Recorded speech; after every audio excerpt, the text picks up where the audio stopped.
On the opening statement, huh? Well, what was you did get pushed in one of the games down there. I'm sure you're probably not happy with the way you played in that game, but just overall, what did you get out of going to Puerto Rico? Yeah, well, good trip, good experience, I think, for the ladies. It was mostly basketball focused because of the 3 games in 3 days doesn't allow you to go do a whole lot outside of basketball. But we did get the little excursion to Old San Juan, and then had a nice dinner that night, and played on Thanksgiving Day. Luckily, won. We can get to the actual game in a minute. But then we had a nice Thanksgiving meal too after the game. So, weather was nice. We right on the beach in a Marriott. So it was there was some. I know they went and jumped in the water one day, too, after a game. So I think they got the experience out of it. Of course, getting the 3 wins was the business side that we wanted to get done, which we were able to accomplish that. And I think we learned a lot. I keep saying we got a lot of information about our team. Some good, some bad, some right there in between. But we did get a lot of information when you play that many games in a short period of time. But yeah, the first one was the closest of the 3, and we didn't play particularly well. But a lot of those scores were low scoring, lots of travel, new environment. I mean, just offensively, we weren't very good. But it did allow us to play a close game, which we hadn't really had other than Pitt a little bit. So some late game execution and things that still weren't exactly where they need to be, but we did enough to find a way to win, and then played a little bit better offensively against Charlotte. And still, we've battled defensively all year, I feel like, to give ourselves chances to win.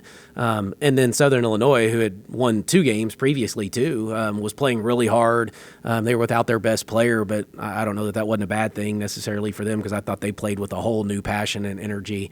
And they challenged us early, but we kind of led start to finish for the most part. But to finish the week off, yeah, we're in a good spot. Had a little bit of time off here, I guess, really like 2.5 days off, and then we'll get back at it today. Yeah, dive into that a little bit more. What were some of the things that you liked, and then what were some of the things that you still got to clean up? Yeah, well, the like party was on the defensive end, I thought, throughout. I thought we battled and competed on the defensive end, and, we're defending the 3 pretty well right now, even though we're mixing our defenses and playing some zone, which typically people think you're going to give up threes when you play zone, but it doesn't necessarily have to be that way. So I thought we've done a good job there. Offense kind of is still too inconsistent for me, so we're at times good and at times not so good, turning people over on the defensive end, which is leading to some offense, but I think we're also missing layups at a pretty high rate in transition, which is a little bit of a struggle for me right now. If we have the ability to turn people over, we need to kind of convert those a little bit more than what we're doing. Tavi Diggs was a bright spot in that last game. We had an inside presence there, so we've been working through that a little bit. But we played through foul trouble, and then Kaya got hurt, so we had to play through that. So just our ability to overcome a little bit of adversity through different, whether it was foul trouble, injury, those types of things. I thought we did a good job. Layups, you see this on the men's side too. It looks like a lot of times I don't even look at the rim when they go to the basket. Is that what you're seeing? What are you seeing when you see these missed layups? Yeah, no, I think we're looking at the rim. We're just not converting them. Yeah, you got to get it up there. You got to get it over it. A lot of times we want them to find the backboard on those layups, and there's times we're not finding the backboard. Smaller guards for us too. So at times, I don't know, maybe they struggle to score over a little bit of length. Not sure about that because it's not always those guys either.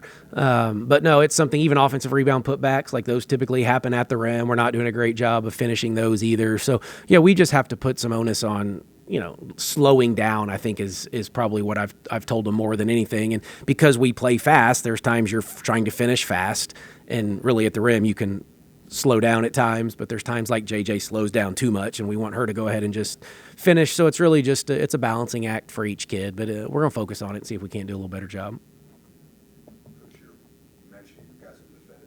Pretty well, just under 20%, under 3 threes a game. So you're putting it kind of mildly there. What's been the key to the success defending that perimeter, and is it sustainable, that percentage? Well, no, it's probably not sustainable at the rate that we're playing at right now. But no, I mean, it's something you want to do. The analytics say don't give up, layups at the rim and don't give up open threes, and so we don't want to do those two things. We may give up certain other areas from time to time, but those are things that we are okay with. And so it's just to the kids' credit. There's a scouting report, and there's attention to detail to that, and knowing who can shoot and who can't, and shots that we want to give up. And so far, we're, I guess if we're giving the ones up, we're giving up the ones that we want to give up to the right kids. It's early, but the Puerto Rico trip, I mean, that's the closest thing you can get to like a conference tournament, NCAA tournament. Is there anything to take away that you walk out of there with 3 wins with like, the travel tight schedule, like, kind of mirrors it a little bit? Yeah, no, we talked about that a little bit. We won't ever see this again until Kansas City. In the 3 games in 3 days, and that's a difficult journey. And for the most part, I thought we managed minutes pretty well. I thought Lauren Fields maybe was the one that we probably played a little too much the first 2 games, and she might have looked a hair tired in Game 3. But we went 3-0. The goal was to win a tournament. And so we won the tournament that we played at in Puerto Rico. The goal later in the year will be to win another tournament. But to go through the process, to prepare, we played early every game, which may happen in the Big 12 as well. So, you're basically getting up and walking through in the hotel, eat breakfast, and then you go play. So that was a little different for us to have those early tips. But we have a 10 a.m. tip coming up here too also. So, we got a lot from it, but certainly helped from a structural standpoint. Kaya's day-to-day, I guess, would probably be the best way to describe it. So it's not long-term, but she's got a little work to do. Yeah. You got St. Bonaventure on Saturday, and I'm looking at them. They're not very tall. They don't have a lot of players that they play. They don't score. What do you see from them? And then on the backside, you're looking at Penn State looming on Monday, so you got that in the back of your mind too. Just talk about how you're going to approach these next 2. Yeah, I mean, it's our week, I guess. Although it's next Monday technically isn't this week, but for us, we're looking at it like here's the next week in front of us, and so we have those 2 opponents. St. Bonaventure, smaller, 5 out, space you, shoot it, drive it. Going to be a little bit different. They're going to be undersized, as you alluded to. 10 players, but we have 10 players, so there's it's neither here nor there, I guess, for either program at the moment. So, again, we'll do the deep dive into them, and we'll do the deep dive into Penn State, who's off to a phenomenal start, has the 1-point loss to USC, who I think is like 8th in the country right now, and their freshman's probably going to be the freshman of the year and averaging dang near 30 a game, and so they have 2 Big 12 wins already. They beat Kansas and Oklahoma State, so we'll get everything we want probably and more on Monday, and we'll start that prep here soon too. I was going to say that one's going to be most similar to what you're going to see in the Big 12 up to this point. Yeah, no doubt. I mean, Pitt gave us the other Power 5 look. They've struggled a little bit since, and so Penn State is the big one, and we played them a year ago at their place and got beat. So there's some of that as well, plus these common opponents that we'll have later in the year. So I think they play tonight or tomorrow as well, and then they'll get they'll have plenty of days to prepare for us. So we got to get better. We learned a lot from our trip, so we have plenty to clean up between now and then and another game. So I don't want to look too far ahead, but certainly we know that's the second game to our week. The tip time adjusted. I'm sure it's because of the soccer match going head to head.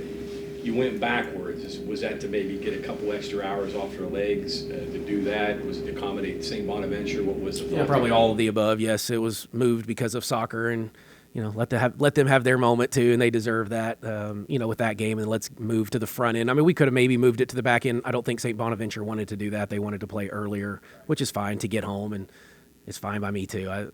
Sometimes those late games, you do get to recover. You don't sit around all day and have to think about the game as a coach, and we have plenty of time to prepare. So from a preparation standpoint, it won't affect anything. So it just made more sense. Back a little bit to the 3-point defense. You mentioned that sometimes maybe there's a misnomer when you play zone, you're going to allow threes. Is it possible that it's better to play zone defending? Well, I think it probably just depends on how good you are at both, right? I mean, you can just have conviction to what you do is what I've always said as a basketball coach. If you want to play zone, play zone. And here's what I've said. People that play man, when they give up threes, they don't get out of their man defense, right? But people that play man and then play a possession of zone and they give up a 3, they go right back to man defense, right? So just be convicted in what you do. We have a system. We have a structure. If we defend right, we should be able to take away the 3 regardless if we're playing man or zone. If you make a mistake in either one of your defenses, you may give up a 3. We're making a few mistakes, but luckily people haven't been able to convert, so we still have some work to do. But for the most part, we're doing a pretty good job just giving up the 3s if we give one up that we want to give up and who we want to give them up to. And so that's really what it is probably more scout-specific and types of shots we're looking to give up. Watching that zone, it's not a stand-around zone. It's an aggressive zone. That's the style you want to play with that, right? Oh, yeah. No, this is who we are. This is what we do, and we've been about pressure and turnovers and steals and just making the offense uncomfortable, taking them out of what they, naturally want to do. I just have never wanted to just watch somebody walk into a half-court possession and run offense and let a pass dictate, the flow, because one pass typically dictates the next and the next, or the action at least. And so, yeah, just trying to make people uncomfortable. If it leads to those turnovers and steals, then fantastic. If not, then we're going to grind it out and finish the way the possession that we're supposed to. Just convert on those steals. We do a little bit higher. I mean, we're converting at a pretty high rate, but it could be, because I think we're like 8th in turnovers, something like that, but our conversion rate is like 31st. Didn't you say once before you wanted to get I can't remember what the number was. There was a specific number you wanted to get off of turnovers in offense.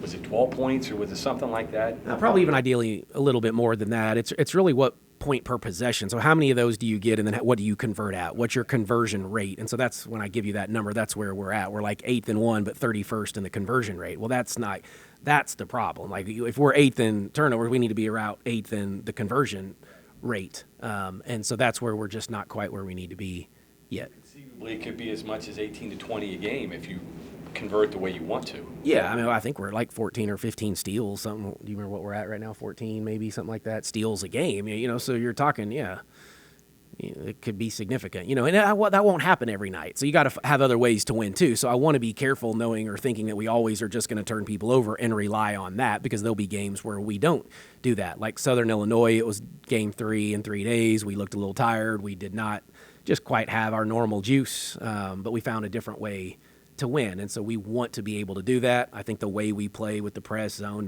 we can play multiple defenses. Each game may dictate a different approach. We may play differently against St. Bonaventure than the game plan for Penn State. So just being multiple. I guess the last thing here, the next question for you is going to be dealing with size. You did it with Pitt a little bit, probably more on Penn State. So that's the next question you're going to have in the back of your mind, right? How you can deal with that.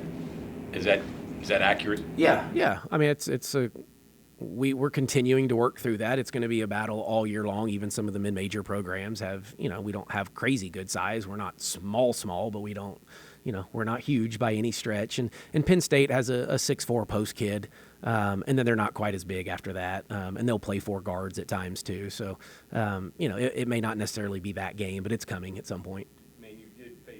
Youngstown, but you ran her and got her out of the game pretty quickly. Yeah, there's other ways to take away post players too. So you can have a dominant post, but they need help, right? Post players need help. Guards have to get them the ball. You can press and take time off a clock, and then that limits that post player's production in the paint because the ball is down at the other end for 10 seconds. Even if you don't get a steal, that's 10 less seconds you're defending that kid near the rim. So lots of different ways to take away post players. Backcourt combinations. I think preseason it was either JJ and Jordan or Lauren and Jordan. You were saying when they were on the same scrimmage team, things were working out. Is that translating to the season? Like all the rotations you guys had said preseason is the vision that you're seeing? Yes. I mean, I'm still kind of working through that a little bit. But for the most part, yes. I mean, that Jordan and JJ combo is pretty good. It's dynamic. They're quick. They're small. They're hard to keep in front of you. Jordan's been really good, I thought, here early. Her just ability to run the offense, because she's been in it longer, just makes things flow a little bit better. But both of them are elite on-ball defenders. Lauren is too. So I think we have the 3 kids, right, that are all averaging 2.5 steals or more, and there's one of 3 teams in the country that have 3 of those. So they're elite defenders, but Jayla Hemingway is an elite defender. Kaya Watson is elite on the perimeter. So we can really guard on the perimeter. So it's still trying to figure out, who still plays well together, what post plays well with those guards. So I think I'm still working through that one a little bit. Would like for a few more kids to just have some little more consistency for me, just to help me and help themselves a little bit. But that crew of Jordan and Lauren and JJ for the most part has been pretty good. Does analytics dictate who plays together? I know Josh mentioned on the men's side, there are 2 guys that analytics say don't play together. Do you have any of that data, or do you even pay attention to that? Who plays well together and who doesn't? We have it. We look at it. I think it's a little early in the year to get caught up too much in the lineup analytics. We probably need another 4 or 5 games to really have a great evaluation of that. But no, it's something after 6 games. We took a hard look at analytics yesterday. From all sorts of different, from lineups to offense to defense to all sorts of stuff. So, again, we don't do it after every game, but after every, 4 or 5 handful of games, I think it's worthy of studying.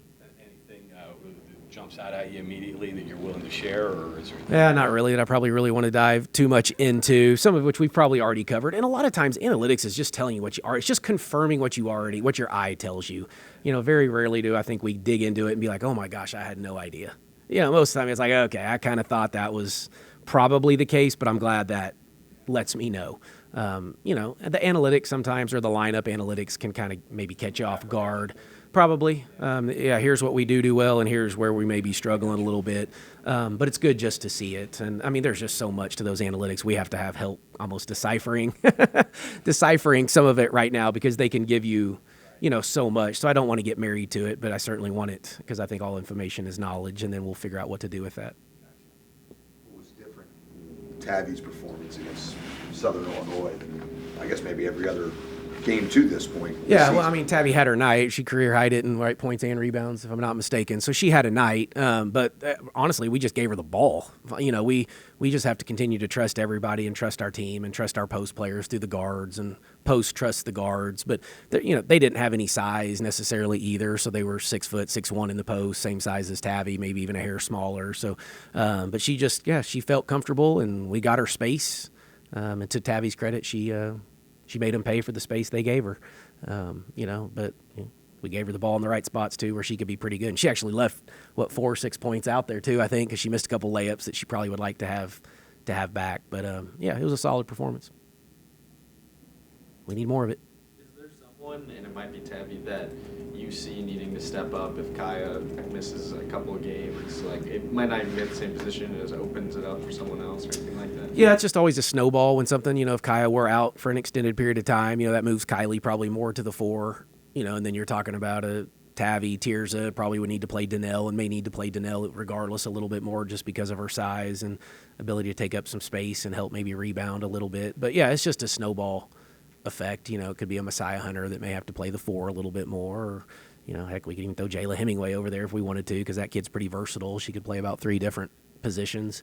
So yeah, just a snowball. I don't know that it's any one particular player, but Tirza finally got some minutes, and we're getting her in a little bit better shape. And she's not quite where she needs to be yet, but she's working through it. Any more questions for Coach? Good. Okay. Thanks, guys.